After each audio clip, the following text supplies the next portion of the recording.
From Journey with VRD, you're listening to the Visions, Missions, and Manifestations podcast, the number one place for spirituality, healing, and transcendence.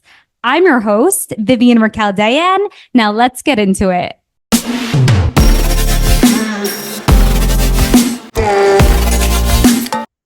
Hi, Eva. Welcome to the Visions, Missions, and Manifestations podcast.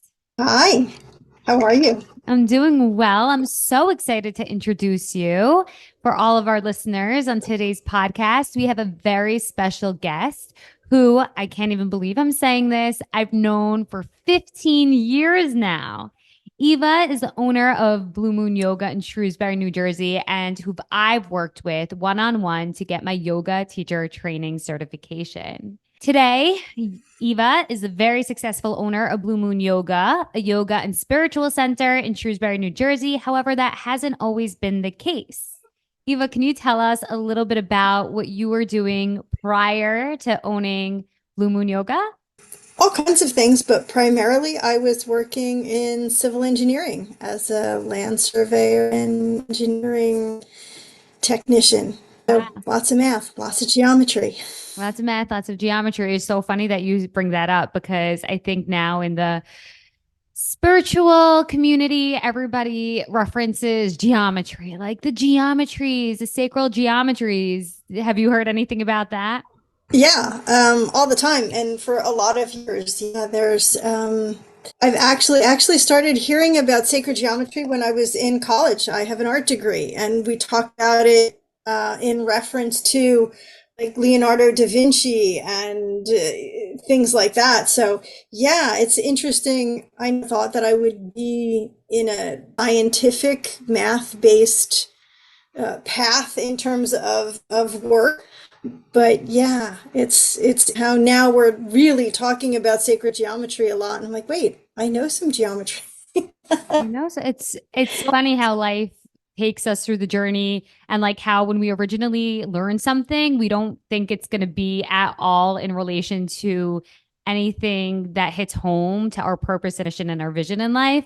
And then later on, it becomes more popular. And you're like, wait a second, I have knowledge on this. Oh, I can use this, like the light bulb lights. And yeah. So you know about sacral geometry. I know nothing other than people say it can help you manifest. It's the language of the universe. Well, there are specific shapes and forms that you can use. As one of my teachers, when he talks about yantras and sacred geometry and yoga, he calls them in plain English a landing pad. It's like a spiritual technology to call in the energies that you want to work with. And in terms of yoga, if you want to work with a specific deity, there are generally interests for that.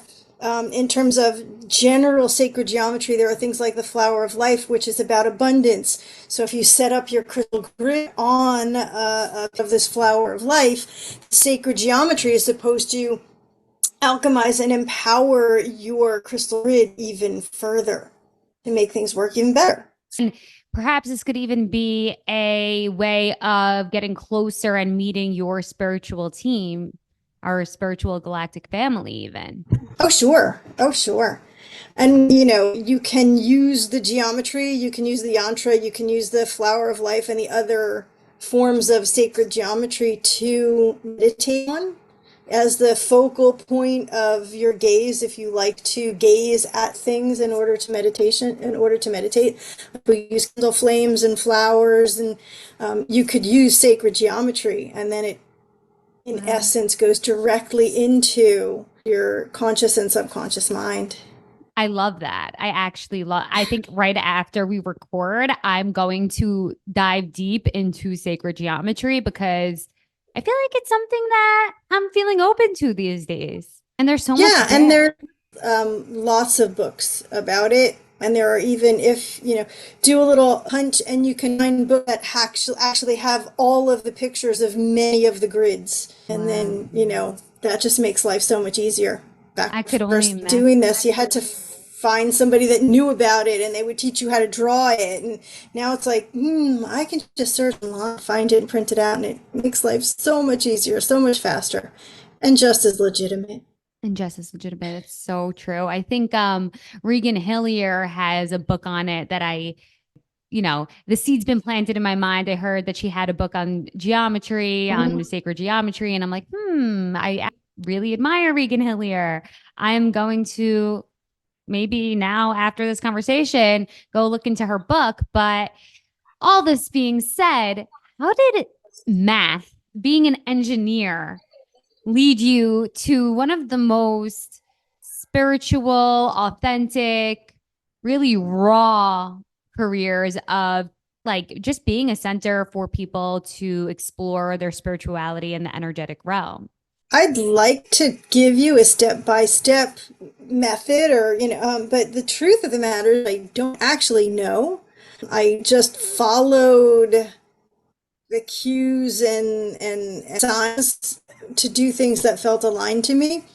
I actually, way back before high school, even middle school ish, I was involved in, I was interested in numerology, which kind of leads into the math, but I didn't want to do things that had to do with math or science.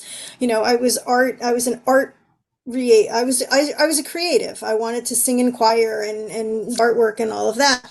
But I was always interested in things like numerology, the paranormal, and all of that. So I think that led me to not be scared of numbers. So I got Hmm. into engineering by virtue of being able to draw. First boss needed somebody who could draw to help draw maps before the days of creating maps on the computer. I was drawing them by hand.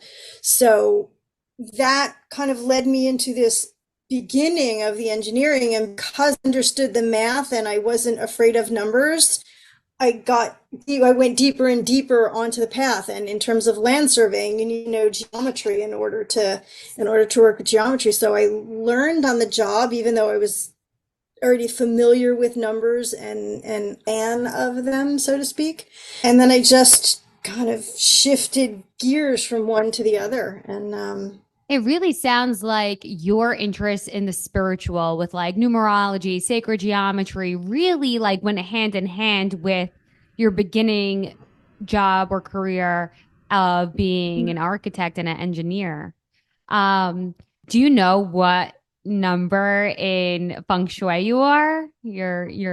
don't. Uh, Um, yeah, I don't know what number I am feng shui wise.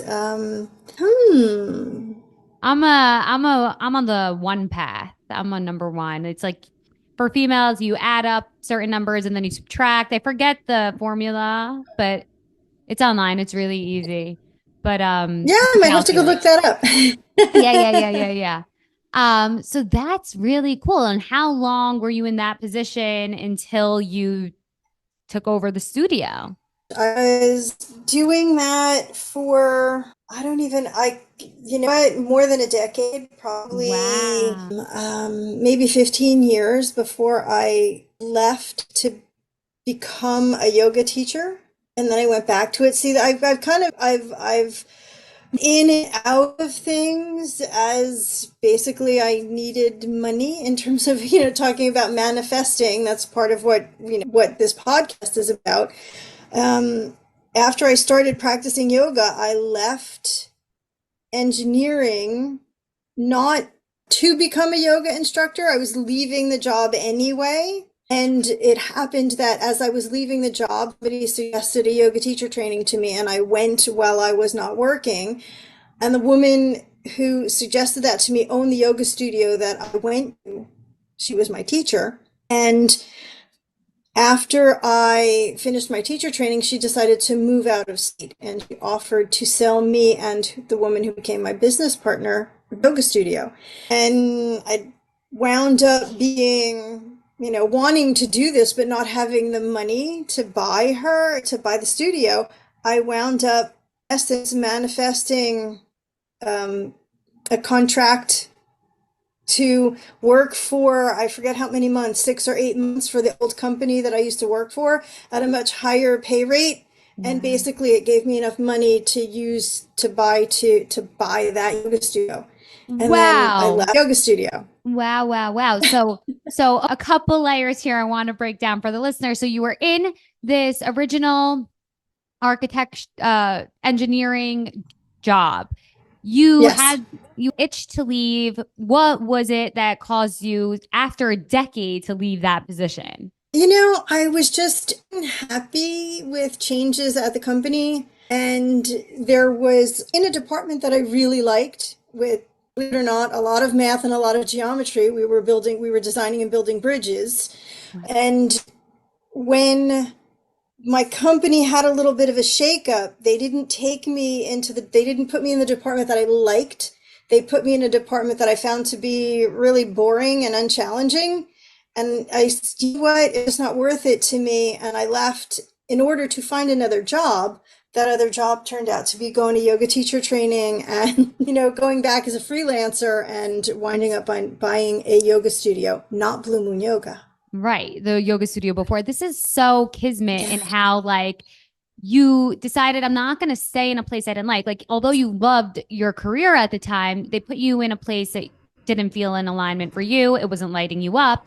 And it sounds like you that fear, you didn't really have that fear of like, oh no, if I leave, et cetera, et cetera, et cetera. And you took the leap, you followed your intuition, you got your yoga teacher training, and then it was offered to own it, offered to buy it, and then Mhm. manifested a way in buying the studio. Yeah. Yeah. That is I didn't know that's what I amazing. was doing at the time. Wow. You didn't realize it in the time, right? But looking back, you Yeah. can see Yeah. how clear that was. What do you think gave you the strength or like the experience or the confidence to go from an engineer and architect to buying a studio? Like, did you feel prepared to own your first studio? What did that look like? Well, I'll start by saying I had a lot of safety net.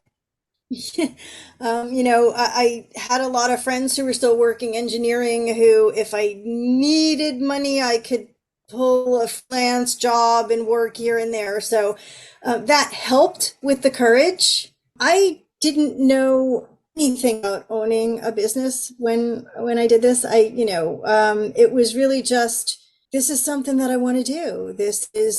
It felt like the thing to do. I was kind of handed an opportunity, and that was when I really started to initially create a vision of a place that was not just come in and take a yoga class. It was come Mm. in and take a yoga class, and we have other things that we do. We can do one-on-one yoga. I was already a Reiki master at that point. I was a Reiki master before I was a yoga teacher. I didn't know that. So yeah, I didn't practice. It was a thing that was, but I was not open with it, and I didn't practice. I didn't have clients. A lot of it was I didn't have time. But that was when I first started to form this vision of the ability to talk about more metaphysical aspects of what was happening, on the planet. Talk about meditation and divination and working with pendulums and crystals and numerology and all of the things that I already dabbled in way back before it was popular. Right. And I um, think you and I have discussed in the past how there was a stigma in the past around numerology and spirituality and how meditation was only for like the crazies, the hippies, and the monks, you know? yeah, actually, when I first going to yoga teacher training, or it might even have been when I first started practicing yoga, my father, who was, my parents were pretty forward thinking. But one of the things that he used to joke about was, well, now that you're becoming a yoga teacher, are you going to shave your head? Oh Because my at the gosh. time, the only people who were practicing yoga and that kind of thing were, didn't have a good reputation. Everyone had a reputation of being in some kind of cult. And yeah, no, it's just yoga practice. I feel like you're very lucky in that way to have had parents that, although didn't fully get it, like they were asking you if you were going to shave your head, they were still really supportive on some level of your choices, your life choices, and your career decisions. Because, like I said, you went from something that was like really the norm back then of being an engineer to then totally switching gears and going into the spiritual yoga world. Yeah, they were very supportive of basically everything from as early as I could remember. My brother is a couple years older than me, is the super science math, like he's that guy. Um, and although I didn't have a problem with that kind of schoolwork, I was the more creative. I wanted to, I wanted to play the flute, I wanted to take art class, I wanted to sing, I wanted to be in band and choir, and they just did that and allowed it to a degree that when it came time to choose high school, my brother went to a private school where there was a lot of math, a lot of science, a lot of academics, but literally almost no creative, there was maybe an art class. And when I told my parents that I didn't want to follow my brother into the private school because there was nothing there for me, there was no choir, there was no theater, they were perfectly happy with me going to the public high school because they had a theater program and art classes and a band and a choir and all of that. So they were really open about that and letting us do our own thing. I think, and I kind of, I don't want to say blame my mother, but I think it's a little bit their fault.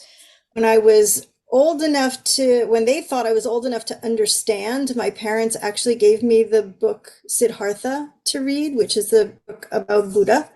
Wow. And, things like that, where we were given these opportunities to learn different cultures and express different things and each be an individual, my brother, Mr. Science Guy, and me, Miss Creativity. And So what that I was love, nice to have growing up. yeah. And what I love about that is that it allowed you to so freely be open to following. You were given the permission to follow your intuition and what lit you up, your authenticity. Mhm. And so, whereas some people might have the fear of like, oh no, what are people going to think of me? That didn't really exist for you because your parents were open minded and really encouraging and supportive. And I love to hear that. And I love that aspect. And I kind of wish my parents were like that. Hey there, I'm briefly interrupting this episode to invite you, if you're ready, on a manifestation journey that will help you get there now. We're calling 8 women who are ready to accelerate their manifestation process, deepen their spiritual practices, and come back to their everyday life feeling rejuvenated, powerful, and already living the life that they came wanting to manifest. If this sounds like you, join us on the Journey with VRD Sedona, Arizona retreat from May 16th to the 20th. Together with guides, healers, and leaders, you'll learn to manifest the finances, career, health, whatever it is that you want to manifest. Plus, we're gifting you $100 off the retreat when you sign up by February 29th. Use code JVRD retreat, all caps, when checking out. Be sure to sign up now as space is limited. There are only a few spots left. And to sign up, learn more, visit www.journeywithvrd.com/event-Sedona retreat. I'm looking forward to seeing you there. Now, back to the episode. After you owned your first studio, how did you get to owning Blue Moon Yoga? Oh, I don't believe that coincidences are really coincidences, but definitely it was a series of coincidences. I wound up going back to work so that my husband at the time could to massage therapy school and become a massage therapist and open his own business. And there's always this, well, we need medical insurance and that kind of thing because there was just a whole sense about that. And again, there was no place to get it online. We didn't have, it was before the healthcare that you could get online. So somebody had to work, and I sold my half of the business to my business partner, and we made that shift. And so I went back to engineering because Wow. it paid well, had good benefits. Right. And I wound up just a couple of years later with the woman who at that time owned Blue Moon Yoga. I'm actually the fourth owner of the yoga studio. But Wow. I she, didn't know that. yeah, it's been there since 2002, and I am the fourth owner. Well, the second owner came to me one day and said I had influenced her in some way into becoming a yoga teacher, and that she had purchased a yoga studio and she wanted to know if I would come and teach for her. And I was still teaching at the studio that I had owned. And I'm like, yeah, I can't do that. Got work, got here, you know. And she talked me into, not talked me into, but talked me into becoming one of the lead teachers for a teacher training that she was putting together. And so I did that with her. That's how teacher training got started. And once I was doing that with her, I had to put some classes on the schedule so that the teacher trainees could come to yoga classes with she or I. And that was how I made the move over to Blue Moon Yoga. And, worked there, stayed there, switched jobs, went to different companies, working engineering. And it wasn't really lighting me up. I loved the engineering aspect. I liked drawing maps. I liked doing the math and the geometry and all of that. But there were politics involved in it that I didn't for. And it was just before anybody really started paying attention to the environment. And it started to feel not right that we were doing these site plans where I knew we could save some trees and save some forested area, but no, they were going in and kind of just bulldozing all of that out. So it wasn't the company necessarily that started to feel not right. It was the actual process of engineering And that what I I was find not so, aligned with. yeah, it wasn't aligned. And what I find so like, what happens a lot that with my clients is like as they become more conscious, they realize, oh, wait a second, what I'm doing is really out of alignment with my values, with my authentic code. And it's really funny how it goes hand in hand. And as this layer is existing in our life, what's happening on a just a little level higher is our mission and vision is coming to life. We're connecting with the next level, the next version of ourselves. Like on Mhm. this level, you were starting to not really feel in alignment with your engineering position while you were expanding your consciousness and your education on spirituality, on yoga, on things that did light you up. And as the two merged, you were like, okay, wait, my engineering position no longer is in alignment with my values and what feels good with me. And this yoga position, this yoga career is starting to light me up even more. And the pathway just came forth and you were able to jump on that journey. That's interesting, and you don't always realize it while it's happening. You just know that Sure. you're unhappy. You don't really like the job, and that kind of thing. And even though I could see in the future that things were going to change and they were going to be paying more attention to old growth trees and what animals were living where and they couldn't disturb or shouldn't disturb, they weren't there yet, and I just there wasn't enough to keep me there. Right. So again, I left. I went back and forth a couple of times, and so was doing teaching and teacher training at Blue Moon Yoga before I owned it, and again went back to engineering when I as I was getting a divorce, and that was all about, or actually changed companies, and that was about money. That was truly about money, because getting a divorce, I'm going to be on my own. I needed medical insurance and benefits, and I needed to be able to pay my bills. So I took a job that gave me um, a big raise in pay. Mm. And, I should have the universe giving you signs. The day that I was supposed to start my new job, we had a storm and a torrential downpour that the parking lot of the building that I was going to flooded. It took me hours to get to work. My boss was like, "What are you doing here?" They'd closed the office except for a few people who lived nearby. And I said, "Well, that's my work ethic. You don't, no matter what's going on, you don't miss your first day of work. It leaves a really bad impression." He was like, "Well, you made a good impression. Now go home." My basement was flooded. Like all of New Jersey was flooded. All of the rivers overflowed their banks. And looking back at it, oh boy, was that the universe telling me don't take this job? Right. It's so interesting because, like, money is definitely a motivator and it can also kind of get us to accept things that we really know deep down inside we shouldn't. And so, this is a really interesting part of your journey that I didn't know about. And so, at what point did you decide to let go of this position? Didn't let go of me. Actually, I was, Oh, oh my yeah, I'm going gosh. to say 6 or 8 months later, obviously, well, not obviously, but the building had flooded.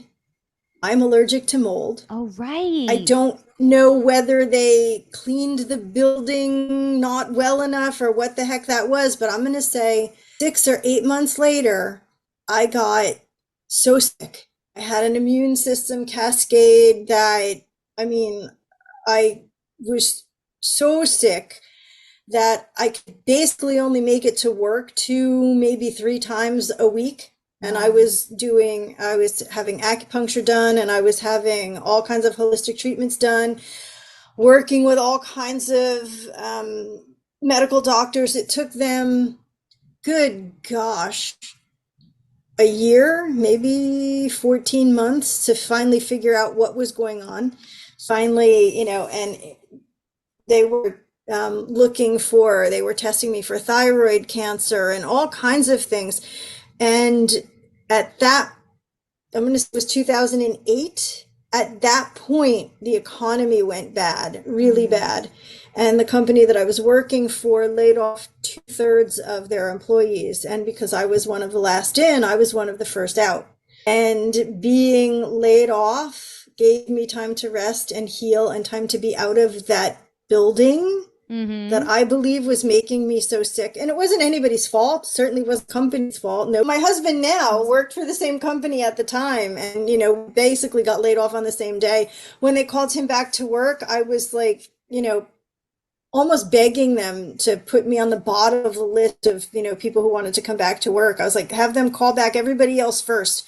And it was during that time because I wound up with adult onset asthma Oh and my no. breathing was really bad. I wound up becoming a respiratory therapist. I went back to school Oh my and became gosh. a respiratory therapist. All while I was working at Blue Moon Yoga, I was actually managing the place for the newest owner. And, you know, it just worked out again in that way. And, pranayama is part of what I do. I was already a certified pranayama instructor. I teach breathing practices, I teach breath work. So it was a logical progression for me to go into respiratory therapy. And I graduated from my course, took my board exams, passed them all, had my license to go out and practice, was looking for a job. And within a couple of weeks, the owner at the time, who was the third owner, she had purchased it from my teacher training partner, asked me if I wanted to take over the studio because she didn't want to own a yoga studio anymore. She wanted to go in a different direction. So again, here was the universe like pulling me out of one place, putting me in another, giving me time to heal, and then saying, well, here's another opportunity for you. When we know something is not meant for us and we continue to do it, if our spiritual evolution has gotten to the place where we're actually ready for the next phase in our lives, whether we're aware of it or believe it or not, the rug gets pulled under us. So no matter how badly you want to stay in this comfortable, familiar state realm of existence, the universe will pull the rug and be like, I'm sorry, there's such greater things here in store for you that you're actually ready for on an energetic level. And that's what happened with you. You got sick. You were also in the midst of healing from a divorce, right? So, like, you started, what Yes. happens is when we push down how we're truly feeling and when we, kind of cap the connection between us and our body and how we're feeling, what ends up happening is our body fights back and says, no, girl, you need to hear me. You got to hear me, and I will make myself louder so you give me the attention we deserve. this illness, this reaction, this physical reaction manifested, causing you to have to leave, Hmm. dive deeper into some inner work. You actually, at that time, you were getting certified, learning more, and then bam, the doors opened. You were in the face of an opportunity to own the studio you now own, Blue Moon Yoga and Spiritual Yes. Center. Oh, I love that. I love that, love that, love that, Eva. You know, I try to keep in decent contact with the universe now, because those times of having the rug pulled out from under you, they're really uncomfortable. And, you can, or I can at this point, and I think everybody can if they pay attention to it, sense when a change is coming. The trick is learning not to drag your feet so that Mhm. you don't get hit with that 2x4, so that you don't have the universe pull that rug out from under you. I've been feeling that way over 2023. Like there's a change manifesting. I'm not sure what it is, but I really don't want it to be as uncomfortable as my previous changes were. So give me the signs, let me follow them. I promise I'm not dragging my feet this time. Right. I'm being open to the up level, to the next Yeah, level. Oh, I love that so much, Eva. absolutely. I could not have said it better myself. I'm curious now, what is the vision? What is the mission of Blue Moon Yoga? Where are we headed?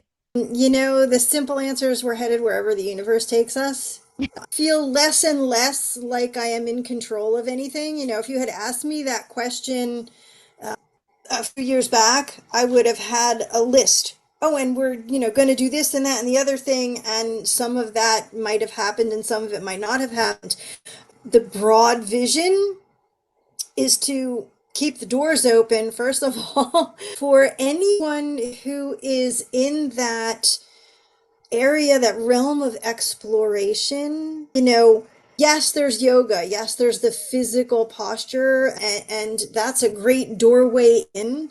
And when you start with that, it still makes changes in your, of course, in your body, but also in your mind and in your spirit. So we want to broaden what we offer and let people know that coming in for physical posture practice might be just the first step on your journey. Be open and see. We do things like yoga nidra. We do a holy fire Reiki for group. I'm all about empowering people to dive deep in their time and at their pace to meet that inner self and to meet their higher consciousness. So, I would love to expand into ways to offer that more broadly. You don't have to be in our space. You can be with us online. You can be with us like you and I are here right now. It can be group, it can be private. But if you're exploring at all how to expand, how to meet your next self, how to embody the changes that are happening in the universe energetically and on the planet, we want to help you with that. We want to Yeah, meet you where you are. see Blue Moon Yoga as a portal to your evolution, your next phase in life. Like it's where you go to grow your curiosity. And then there's so many different directions. You could go into Reiki, you could go into yoga teacher training, you can go into meditation. There's just like so many different avenues, sound bath, crystal grids, and it's just a way of making your life easier. Like giving permission for society and for people to just come back to themselves, to their true, authentic coding. I love it. Yes. And in some cases, to remove the stigma about things, About spirituality. adding, yeah, adding more ritual, for lack of a better term. People Yes. get all hopped up about the words ritual and ceremony, and ritual is an important thing. I grew up Catholic, and part of what I love about the Catholic religion, there are many things that I don't love, but one of the things that I do love is consistent ritual, and that's one of the things I love about many religions that I know a little bit about. There's ritual, and ritual is important because it takes us from the everyday mundane to a place outside of that that's deeper. So your ritual doesn't have to be something like, I'm not talking about lighting a bonfire and it doesn't have to be like that.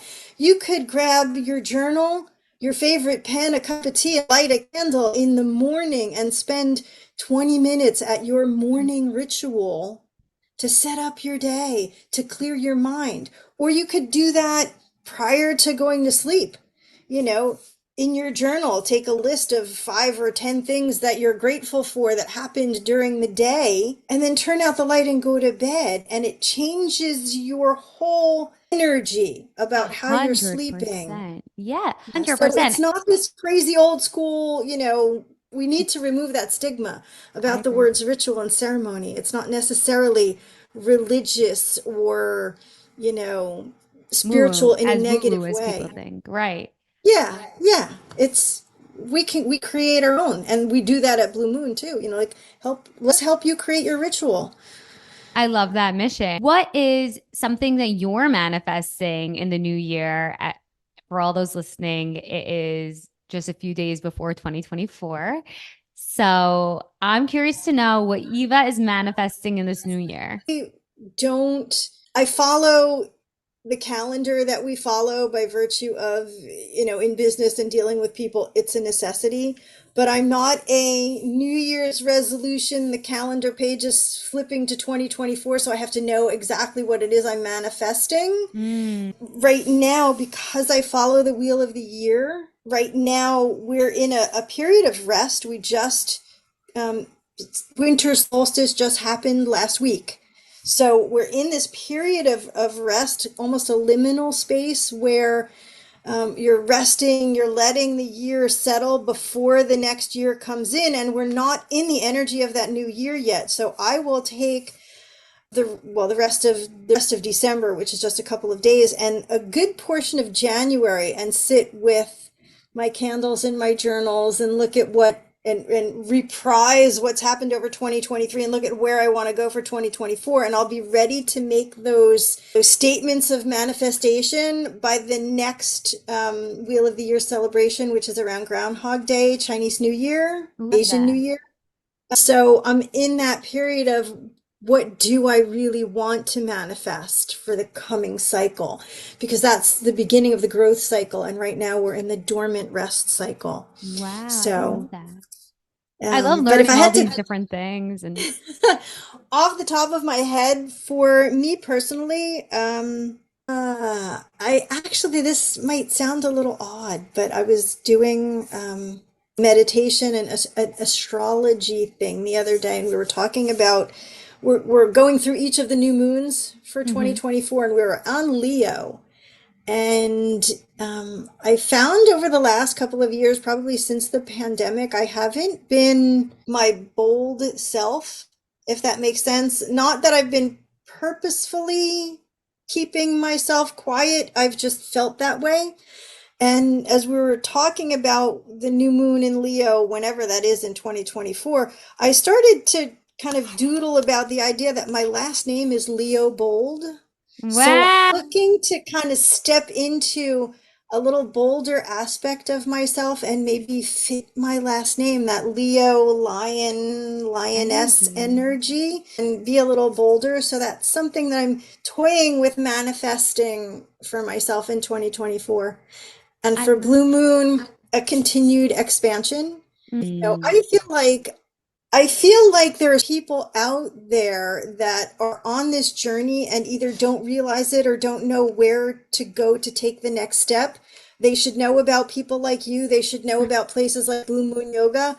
So for 2024, that's part of the manifestation, just to get more people to understand, how we do what we do, you and I and other people that we know that are in our circle that do these things. And, let them maybe help them be a little bold and take the step and, contact you and come to Blue Moon and step into some of these workshops and rituals and that kind of thing. It sounds like bold is your word of the year, but it also It sounds might like, be. yeah, right? And it sounds like you are attracting the people who are ready to waken up to their gifts and to their mission. So, like you said, it really is so nice to be a place for people to explore that. Yeah, and we want to meet people where they are. I've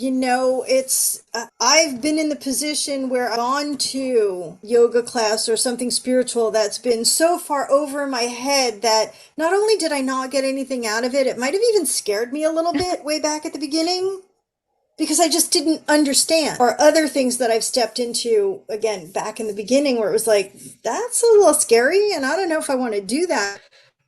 I want to meet those people where I want to meet you where you are.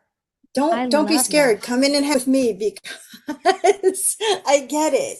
I get it. I Yeah, got you. And it's so and true. I'll share my teachers with you. That's another thing that there's a lot of, well, you have to keep coming to me. Well, you know what? I'm going to take you so far, and when you want to go further, I'll tell you who my teachers are. I I love share. the gateway, but you don't gatekeep. And like you said, like you share all the information, you prep the people who are open and asking you questions, and you don't gatekeep any of the secrets or where you've learned things. There's no mystery. You keep it simple because really the most honest and true things are just that simple. Only thing I might keep from somebody is something that my teachers tell me, well, now that you've been initiated into this, you can't pass Right. that along. And then you know what I do? I give people who I think are ready for that the name of my teacher. And if it can, I look at it this way, if it can help people not wind up in the places that I've been so often with that rug being pulled out from under me because I didn't have clarity, because I didn't have trust, because I didn't necessarily know what the next steps were or could be, how to That's a huge follow the one. signs. Everything was always laid out. I just didn't necessarily know how to follow the sign or didn't have the courage to do it. But had I had someone like you back then, maybe it wouldn't have been so traumatic. Maybe it wouldn't have been, maybe that rug wouldn't have, it would have slipped and I could have stepped off it rather than having it pulled out from under me and And hitting ended up rock falling bottom. so hard. And what I love You about what know, you said is how you said, if I knew what was open to me, the possibilities, because that's one of the things when it comes to manifestation that limit us. Like, one thing about manifesting is expanding your consciousness for what is possible for you specifically. Because sometimes we don't know what's possible. Sometimes we don't know that our freedom, that our power, that our creativity is something that's possible to actually live in and be in, that dimension is possible for us. And so getting clear on your possibilities and what I like to call them is opportunities is really important when it comes to manifesting. You have to know what's possible in order to know what your vision and mission is, because otherwise you dream too small. I'm always telling people, like, dream bigger. Okay, great. That's what you want to manifest. Now imagine that you have that thing. What are you going to manifest from that place? It's always about thinking bigger. It's always about gaining more clarity, expanding your consciousness, expanding your ability to believe that it's possible for you so that you can connect with your inner power, your inner knowing, your intuition, and learn how to hear those hits of information telling you what to do next. So it's really, really important. And I love how you said, like, I wish that I knew what steps to take or how to step off the rug so that it didn't get pulled out under me, hit a rock bottom. Because sometimes it's not even about knowing the steps, it's about having the courage to step off. It's about knowing that, like, either way, absolutely. you're taken care of.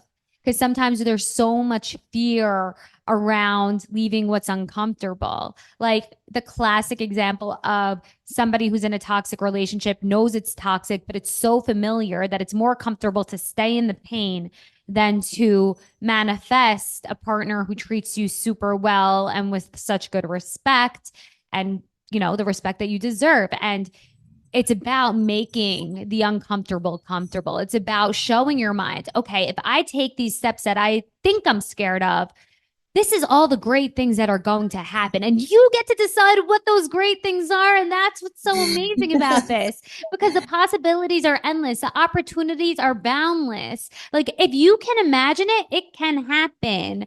Because if it wasn't meant to happen for you, you wouldn't be thinking it. And like, we get to choose. Like, obviously, if a bad thought comes into our mind, we get to choose, ooh, do I want to live out that bad thought? No. Okay, great. But if a great idea comes into our mind, what usually happens is we say that's too good, or that's unattainable, or that's not for me. And it's in those moments that we get to say, actually, I'm going to choose to embody that version of myself and manifest the fuck out of this. Like, I'm going to live that life because I deserve it, you know? So, Yeah, and I think sometimes we also get lost in the how. Oh, ooh, this is what I want to manifest, but how do I do that? I don't know how to do that. how is Can be not really our limiting job. too. The how is Yeah, not the our how job. is really limiting. The It's how is really really, limiting. because as a human, we tend to think in human terms and human ways, and like we'll try to rationalize the path. But if you leave it up to the universe, if you leave it up to the God, if you leave it up to your guides, whomever, right? If you leave it up to the higher power that be, they're way more creative. They have a better, simpler way to do it. If we focus on the how, we'll first of all get scared. We'll limit ourselves. We will mess up, and it'll take us so much longer to get there than if we just give it up to the higher power, because they know the simplest, easiest, most fun, most adventurous way that's perfectly meant for us to go on, to get there, to manifest it. So, yeah, the how is just not our job. Our job is to get crystal clear about what we want. Our roadmap is taking inventory, what currently isn't, because that Yeah, will give us the and steps to move forward. We are, and we are human yeah. beings, right? Our beings, and we do have the physical, we're living in the physical, we have the physical body, but everything that we have, everything that we could touch, and everything that we could, like with all of our senses, are meant to bring us back home to our purpose and who we really are. So the physical body, being able to move it, like the body keeps score, you start to release some of the stuff that we've been holding on to. And as we make room, as we release and we start to create space, we're able to connect deeper within and go deeper into our journey. Yeah, and if we can do that on the mat, the simple lesson of, wow, I never thought I would be able to get into that yoga posture. Well, you might not look like your physical body might not look like the perfect posture in a textbook, but it's way more than your limiting thought believed there that you could do. And that starts that process of, well, wait a minute. Without you even thinking about it, you're beginning to embody the release of limitations. And we all have different limitations in our physical bodies, some based on age, some based on shape, some based on size. Um, but I find people, I don't want to say they don't give themselves enough credit, but I find that people hold back from what they really can do. And I'm, not a psychiatrist, not a psychologist, so I don't know about, but I see it on the mat, and then I see it shifting on the mat after, several yoga classes, several weeks, several months. That persistence is, well, wait a minute. I couldn't do this when I started, and now I can. And it starts to let that all go. It is a step. Also, really nice to see, like, once somebody realizes what they can do, which they thought they couldn't, how much more so their belief in themselves grows. How much more so they're like, hey, if I could do this, what else could I do? What else am I capable of? And if you can step aside and almost watch yourself and watch the process, it's so cool. And I'm just the vessel, I'm the conduit, and the universe is really giving everyone in the room what they need. It just happens to be my body showing them the pose and my voice giving them the words. If people are interested in learning about you and more about the studio, do you have an Instagram? Can they find you online? Where's the best way to learn more about Balloon Yoga, learn more about you, or book a session, book a class? You can do all of that at www.blueyoga.net. We have a Facebook page. We are on Instagram, Blue Moon Yoga New Jersey, for everything. Or you can email me directly if it's a personal question. You could also direct message if you're on Facebook. I will get those. And email is bluemoonyoga827@gmail.com. Thank you so much for having this conversation today with us.